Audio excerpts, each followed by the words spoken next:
and welcome back to my cozy corner of the internet.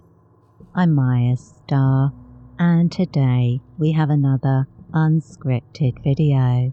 In this unscripted video, I'm going to be talking to you about the latest Mayastar updates, including the special offers for the Lotus Fountain Energy Healing Technique, the Luring Moon Abundance Alignment 30-day Ritual Intensive.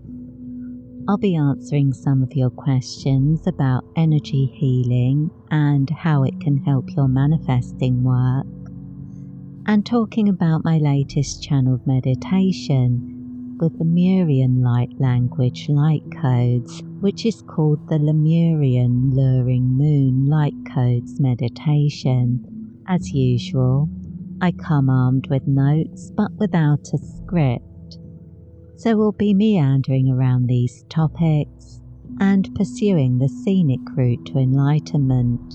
If this sounds interesting to you, stick around and while away the next half an hour or so with me as we explore these things together.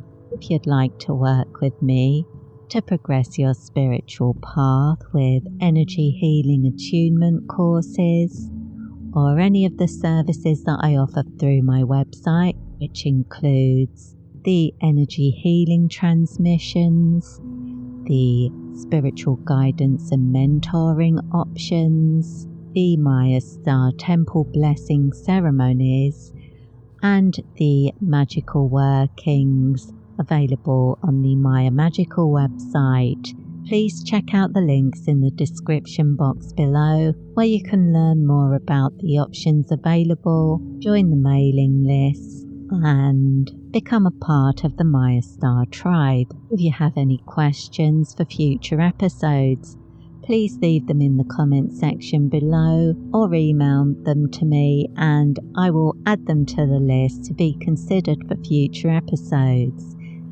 If you have more detailed questions or personal questions that you would like my insight on, if you visit the Temple Services page on the Mayastar website at mayastar.net, you'll find the option for spiritual mentoring sessions, and you can always take a one-off session in order to address a particular situation and receive some guidance from me. I'm going to start off this week's episode talking about the Lotus Fountain Healing Attunement course. This is an energy attunement that was channeled through the Great Mother Goddess Kuan Yin. Kuan Yin is a goddess of love and compassion and mercy and forgiveness. She is a very gentle and kind energy to connect with, similar in many ways to Mother Mary, and for me personally, the goddess Freya as well, if you work in the northern tradition. But the Lotus Fountain Healing Attunement is powerful for spiritual healing, emotional healing, and for anybody that's working towards their spiritual development, because the symbol of the lotus expresses the journey of the human soul as we work through the difficulties, we deal with the dirtiness of life, and we work through the darkness and then ascend through the different layers of reality until we are able to access our higher consciousness. And the lotus expresses this in its own journey while it's in the dirt and the mud and surrounded by darkness, that it is somehow moved to crack the seed and begin growing, to develop roots and then to begin to grow upwards. And it doesn't know where it's growing, it can't see where it's growing into because it's surrounded by darkness. And in a way you can understand that in the levels of human consciousness, where we are limited in our understanding as we participate in the 3D reality, and we're confronted with the difficult experiences of the temporal world and the challenges that we need to overcome, the limitations of the human ego, and the way we interpret different experiences as negative when they may not necessarily be negative. Like the lotus reminds us that it's that darkness that's so essential in our motivation to grow and develop, and without that we might never take that step. So working with the Lotus Fountain Healing course can help you to connect with that energy, to develop a deeper connection with that symbol, so that you can interpret your own experiences in a new light and understand where you've come from, where you're going, and perhaps move beyond the limitations of judging things as good or bad, positive or negative, and allow things to just be part of your journey, and understand that even the darkness is essential for that journey, and it's not bad or negative, it's just not necessarily comfortable. And just as the lotus moves from the darkness through all the layers of water until the water becomes clear and it perceives the light above it, the daylight, the sun, and then it is inspired to bloom.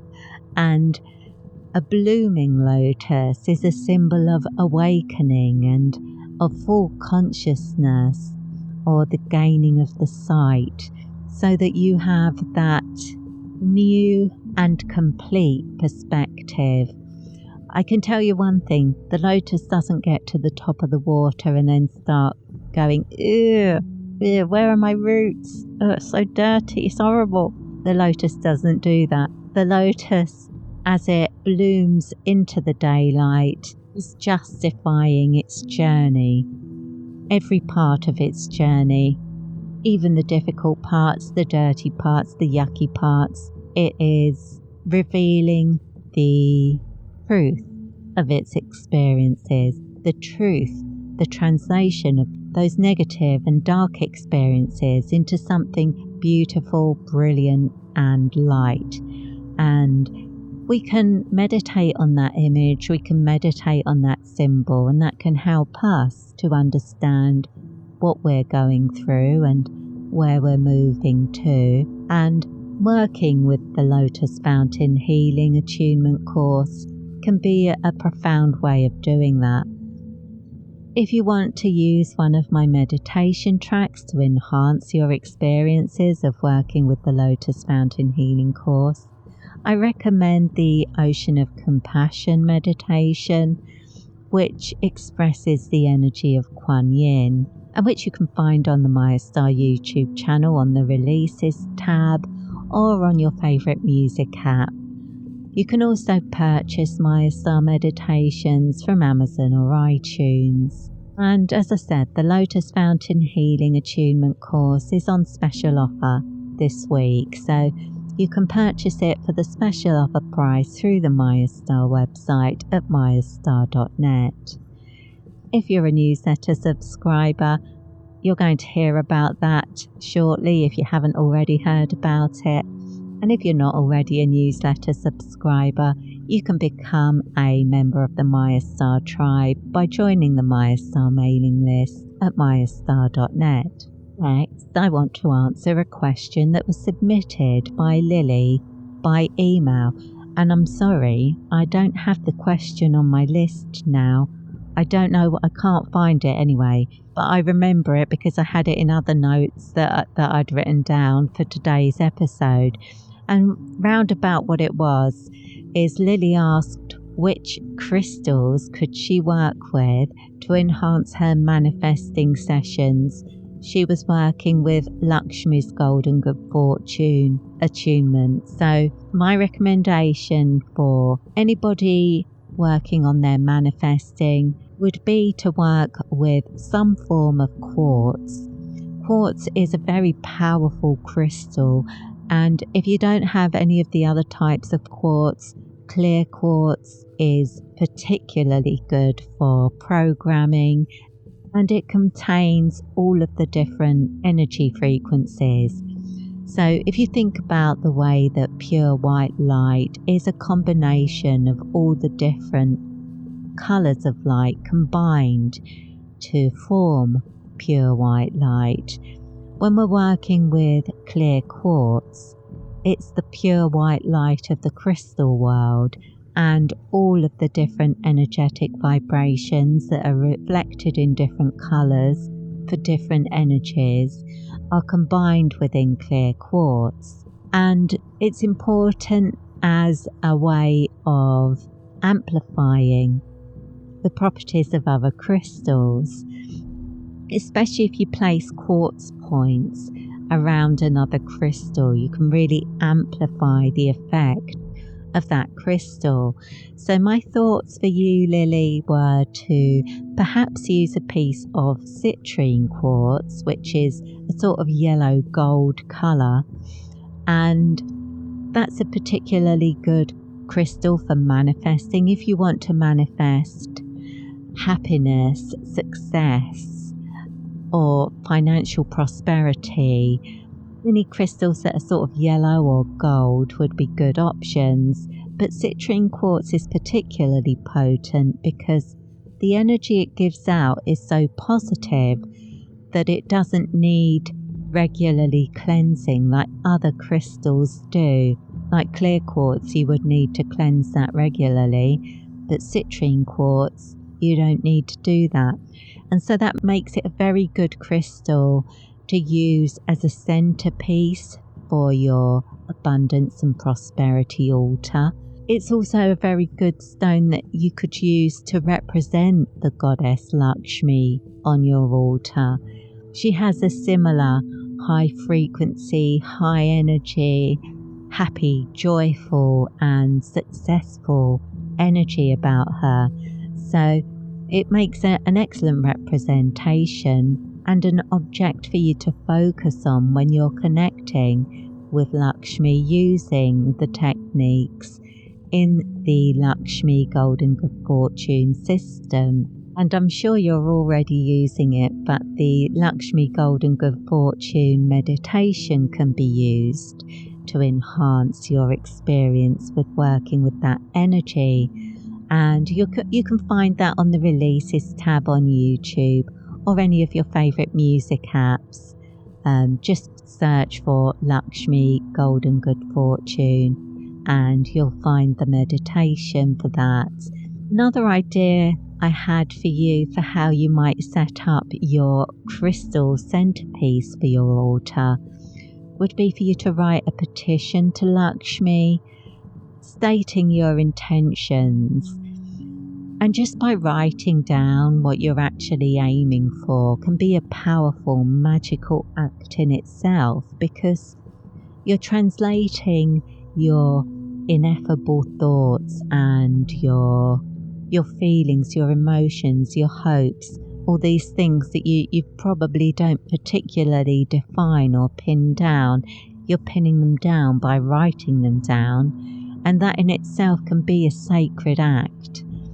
And then you can place your petition beneath the crystal and intend that through this, your intentions will be communicated energetically with the goddess, as well as any other methods you're using. But that would be a nice way to set up your altar for that purpose, if you're working with this energy regularly. If you're not working with this energy regularly, then I would say having a centerpiece that is something more neutral might be a good idea.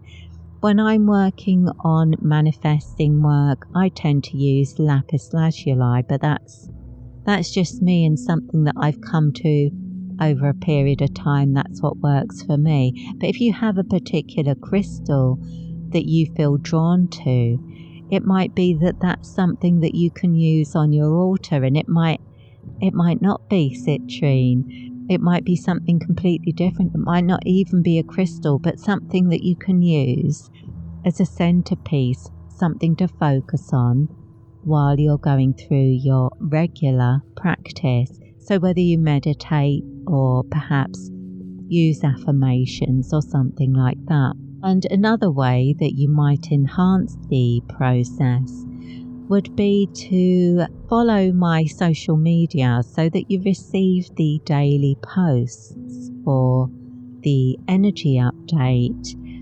The energy update readings go out on the Monday each week, and I share the full reading on the Maya Muses website, and the full video goes live on Monday. But then each day I release the daily card, so it has a little write-up telling you the interpretation of the card in the context of working with the law of attraction and developing a positive mindset, and includes a daily affirmation that you can work with to help you to align with those positive energies. And this brings me on to my latest channeled meditation, which is the Lemurian Luring Moon Light Codes. And this is a meditation that includes some channeled Lemurian light language, which is the vocal expression of different energetic frequencies. And each of these runes, the Lemurian runes, has a different purpose and connects us with a different energy flow. So the energies that are combined in this particular Lemurian rune song are to bring in positive energies, healing energies, energies for transformation, for leaving behind negative experiences or limiting beliefs, so that you can move forward with a more optimistic and open-minded outlook and access new possibilities for yourself, new opportunities, and find new inspiration. So the runes in this song can enhance your creativity. They can increase the flow of life force throughout your system. There are runes for protection, connection with family, connection with friends and loved ones, and also runes for wish granting and helping you to align with your true intentions so that you don't squander your energy by focusing on the things that you think you should want rather than the things that you actually do want. So working with this meditation might be a good option for you to combine with your crystal altar for your manifesting work. And this meditation has been channeled so that it can be used with the Luring Moon Abundance Alignment 30-day Ritual Intensive, which is a 30-day spell where the spell is repeated daily for a full month in order to allow the energy to really accumulate and intensify so that it has a far-ranging sphere of influence. And the Luring Moon Abundance Alignment 30-day Ritual Intensive is designed to strengthen the positive karmic bonds that connect with you. So you've probably heard of negative karmic bonds when I've talked about the Killing Moon Karmic Reversal 30-day Ritual Intensive, which is the working that I start on the dark moon, and the Luring Moon starts on the full moon. So this month it will be starting on the 27th of December, and harnessing the power of the winter solstice along with the full moon energy to amplify the effect. So this is a good and powerful time for this working, and it's intended to help you get off to a good start for the new year with your New Year's resolutions, your new habits, or if you're starting anything new, the luring moon is an excellent way to ensure that things go smoothly and that all the positive energetic connections you have are strengthened and new positive connections can be established so that more opportunities are available to you and the flow of life force energy within you and within your life in all areas of your life is enhanced, which is a very important thing. It's a simple thing, but it's very important because when that energy becomes stagnant, things may not work as well as we would anticipate. If you've got blocked energy in your home, for example, you might notice that things don't go very well at home, that you find you walk into the house but end up in a bad mood because you're picking up on stagnant energy that has accumulated. Well, the luring moon resolves that by reinforcing the positive connections and getting the life force energy flowing around the system so that blocks are naturally cleared away. And that's why this working is particularly potent if you're having a killing moon cycle as well, because then you have on the one hand the dissolution and resolution of negative karmic bonds, and on the other you have the establishment and reinforcement of the positive karmic bonds, so you can completely change the energetic landscape.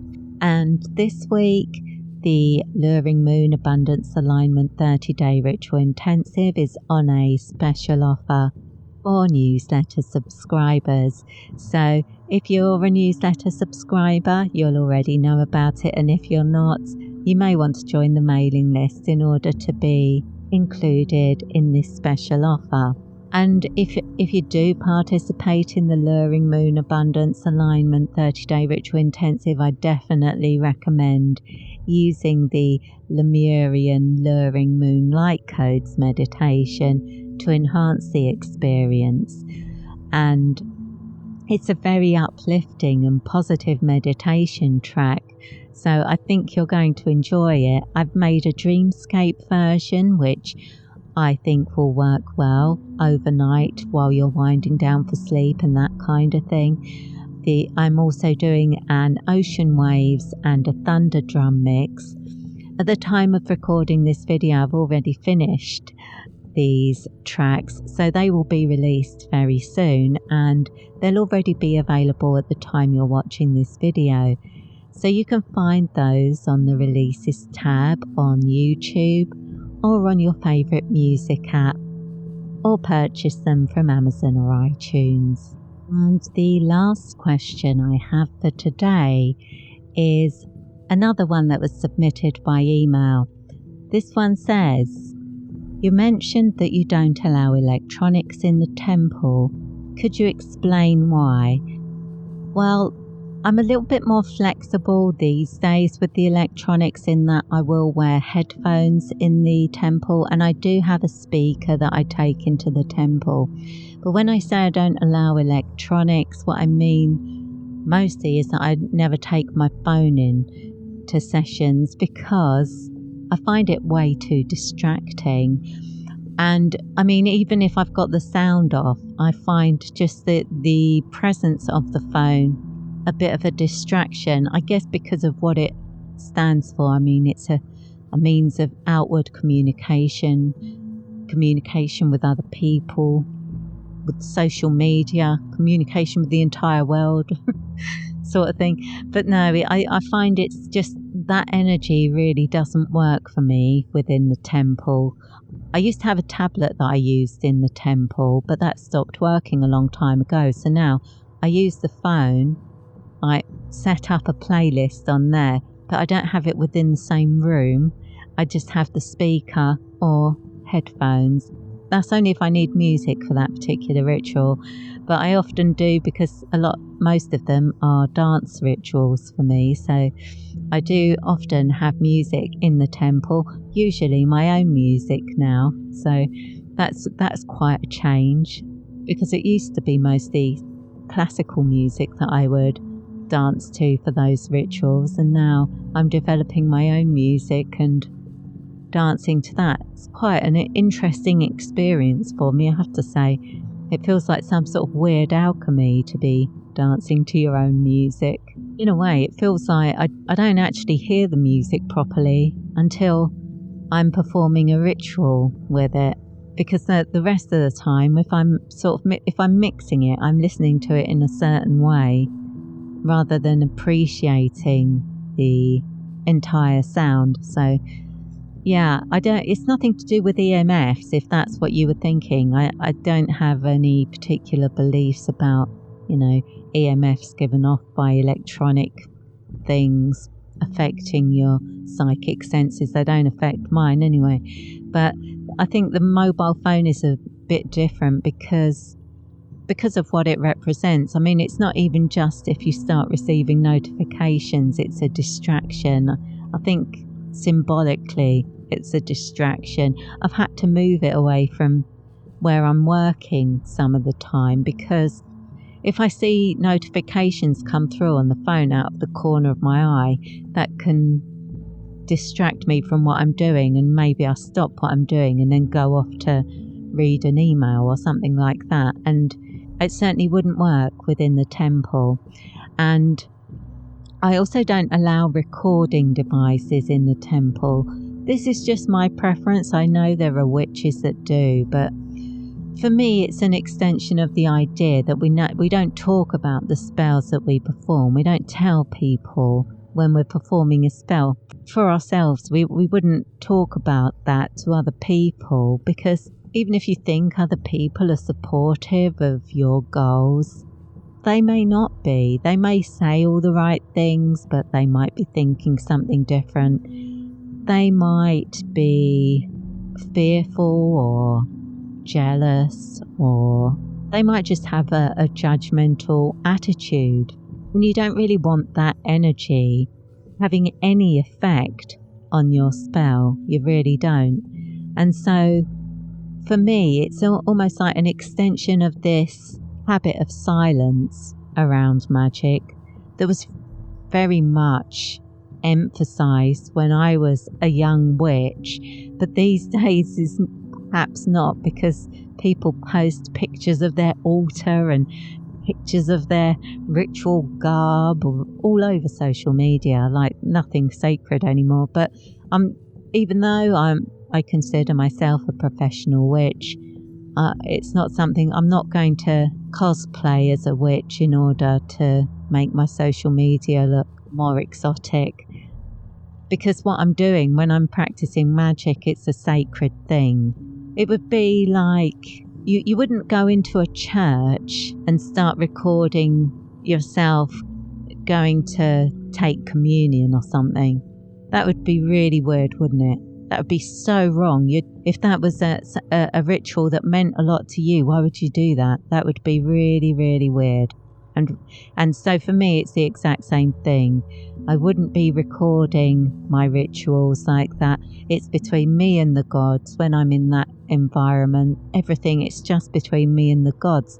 And I'm certainly not going to be publishing it on the internet. And I'm certainly not going to be recording it in photos and videos and sharing that. Because to me, I like I said, I feel like it is just an extra step beyond why we keep silent about spells.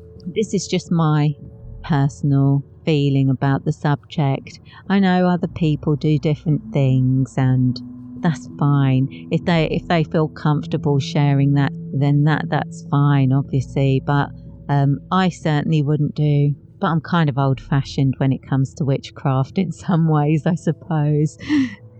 Never say never. Maybe I'll change my mind in the future, but certainly at the moment, no, it doesn't vibe with me, this idea of inviting in everybody into your sacred space like that. So yeah, it's not. I used to just put it as simply as no electronics in the temple, but it isn't that simple really, because it's more to do with communication. It's more to do with emphasizing the sacred silence around magic, because I find that powerful anyway. I think that adds to the spell. It adds to the potency of the magic for me, so I'll keep doing what works. And I actually chose to answer this question this week inspired by this week's energy update reading, where the card that represents the dominant energetic influence that we can tap into to enhance and progress the spiritual journey was the Temperance card. And for me, that's a card that often comes up when it's time to switch your phone off for a few hours and really take a break.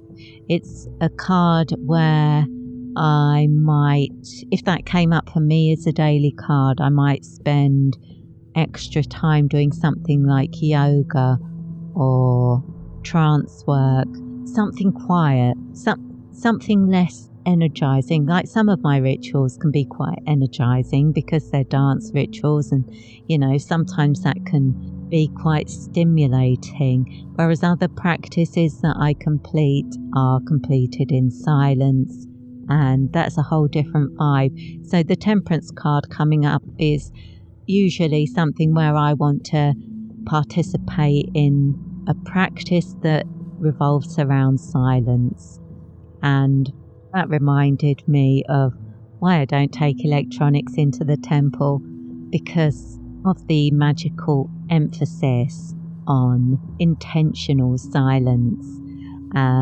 So now I've got a new connection there with the Temperance card. I'll be thinking of that in future when I see it, reminding myself to keep my mouth shut. Although for me that's a habit now, when it comes to my own magical workings. If I'm doing a magical working for you, working on your behalf, I do recommend that you acknowledge the same when it comes to whether you want to discuss what you're doing with the people around you. I would advise that you don't, if possible. And I actually covered this in the Maya Magical Information Manual, which I provide to Maya Magical clients, that explains a bit about how magic works and what you can expect from spells, but also what you can do to enhance the experience, to prepare yourself really for receiving those manifestations of magic. And I would say one of the important things is that you don't discuss it with other people, because when you're doing something magically for yourself, it should be all about your intentions. It shouldn't be about accommodating other people's intentions for you. And I would say that's exactly the same if I'm working on somebody's behalf magically or working on my own behalf. I feel like the silence around magic is just another way of amplifying the potency of that energetic mix and ensuring that it doesn't become compromised and limited by unwanted input, unwanted influences. I mean, I do everything I can. My energetic hygiene is off the charts. I'm very careful in that regard, but silence is a big part of it. And I think that's everything I wanted to talk to you about today. I hope you've enjoyed this talk, and I hope you'll be leaving this video suffused with good vibes and great ideas. If you have any questions for future episodes, please leave them in the comments and I'll add them to my list, or you can email me. If you'd like to work with me, please visit mayastar.net to find out about the services I offer, the magical interventions and spellcasting services, energy attunement courses with distance attunement so you can take them at any time that's convenient to you. I also provide energy healing sessions for distance energy healing transmissions, temple blessing services to enhance your health, wealth, strength, joy and peace, and I provide spiritual guidance for individual consultations using tarot as inspiration, and you can buy those sessions either as ongoing weekly sessions or as single one-off sessions through the Mayastar website by visiting the Temple Services page. And all that remains is for me to say, I hope you've had a good week, and I hope you're about to have another one. And I hope you'll be back here again next week for some more mystical meanderings with me. But in the meantime, I wish you peace, prosperity, and progress in all you do. With blessings.